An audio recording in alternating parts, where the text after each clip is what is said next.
झारखंड मुक्ति मोर्चा उस मुकाम तक पहुंचे तो उसमें से इन लोगों का, जिसको कहते हैं ना कि मेहनत, पसीना, परिश्रम, ये कारण नहीं हुआ। लेकिन मैं कभी कभी सोचता हूं कि भाई इतने पुराने से पुराने लोग और उम्र के इस पड़ाव में भी अगर दल लोग छोड़ रहे हैं, विधायक थे, मंत्री थे, तो कुछ ना कुछ कारण होगा। और वास्तव में हम जब लोगों से बात भी करते हैं, इन सुबह से भी बात की, एक तो झारखंड के से बताया कि भाई झारखंड के विकास के लिए यहाँ के जो आदिवासी है, मूलवासी है, झारखंडी है, तरक्की होगा, प्रगति होगा।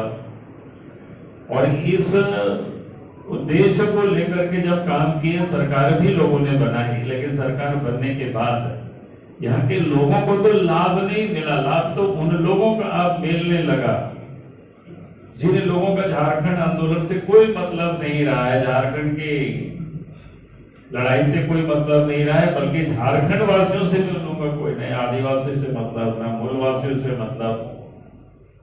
उन लोगों को सिर्फ मतलब इतना ही रहा कि पैसे की राजनीति करना, दलाली करना। तो ऐसी लोगों से जब सरकार घिर जाती है तो मैं समझता हूं कि जब कितनों भी पुराने लोग होते हैं जिसको झारखंड के प्रति दर्द है, झारखंड वासियों के प्रति दर्द है, तो फिर उनके अंदर में तड़प होगी, और वो तड़प होगी तो फिर झारखंड को कहां से हम राज करके कैसे हम बेहतर कर सकते हैं, उसकी राह भी लोग तलाशते हैं। और आज मुझे खुशी है इन सबों का स्वागत करते हुए कि इन लोगों ने भारतीय जनता पार्टी को पहचाना कि भारतीय जनता पार्टी वास्तव में झारखंड प्रदेश भारतीय जनता पार्टी, यानी जहां के आदिवासी, मूलवासी इसको कहते हैं कि उसके अगर कोई हितैषी है तो भारतीय जनता पार्टी है। मैं कई अवसरों पर कहता हूं कि अगर आज झारखंड राज्य बना है, भारतीय जनता पार्टी का ही देन है। अटल बिहारी वाजपेयी जी देश के प्रधानमंत्री बने। अब याद करिए कमिटमेंट का क्या, कमिटमेंट का स्तर होता है या मजबूत होता है इरादा। 98 में सरकार बनी 13 महीनों के लिए। उस समय भी बिल पार्लियामेंट में पेश करने की कोशिश की गई, उसमें बड़ा चीड़-फाड़ हुआ क्योंकि हम भी भारत सरकार पार्लियामेंट में थे, एमपी मंत्री थे उस समय।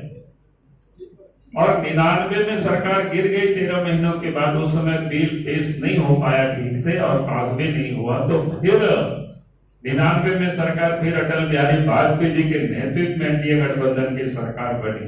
और 15 नवंबर 2000 को आते आते अलग झारखंड राज्य बन गया। आप जरा सोचिए, 98 के मई में सरकार बनती है और 99 और 2000 मैंने 2.5 साल होते होते अलग झारखंड राज्य बन गया। तो हमने कहा कि ये भारतीय जनता पार्टी की कमिटमेंट है, ये नेताओं की प्रतिबद्धता है, यानी जो हम कहते हैं वो हम करते हैं। तो अच्छा लगा कि भाई इन लोगों ने भी इस बात को समझा और पार्टी में योगदान किया।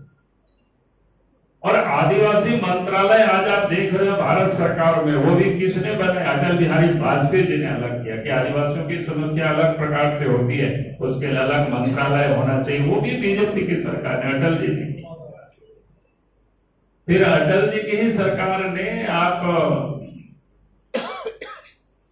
कहते संथाली भाषा को, यानी देश में तो ऐसी कई जातियां हैं, आदिवासियों में 700 करीब जातियां हैं, 10.5 करोड़ की आबादी है, लेकिन एक मेजर ग्रुप को, उन्हें तीसरा लार्जेस्ट सबसे बड़ी आबादी संथालों की है, अपनी भाषा भी है।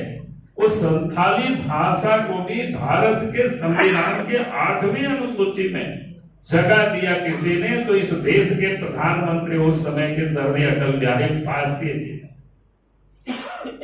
उसके बाद नरेंद्र मोदी जी देश के प्रधानमंत्री बनते हैं 15 नवंबर को। बिरसा मुंडा जो जनजाति गौरव दिवस के रूप में पूरा देश में मनाने का। और फिर उसके साथ साथ आज भी देश के मंत्रिमंडल में सबसे अधिक अगर जगह किसी ने दिया है तो इस देश के प्रधानमंत्री नरेंद्र मोदी जी ने दिया। और आज देश के सर्वोच्च पद पर, यानी देश के राष्ट्रपति आदिवासी महिला, वो भी संथाल मत में से समूह से, झारखंड में तो वो राज्यपाल भी थी, महामहिम भी थी, श्रीमती द्रौपदी मुर्मू को राष्ट्रपति बना करके आदिवासियों को सम्मानित किया। हमसे जुड़े रहने के लिए हमारे YouTube चैनल को सब्सक्राइब करें और नई वीडियो की नोटिफिकेशन के लिए बेल आइकॉन को दबाएं। अगर आप ये वीडियो Facebook पर देख रहे हैं तो लाइक जरूर करें और ज्यादा से ज्यादा शेयर करें। धन्यवाद।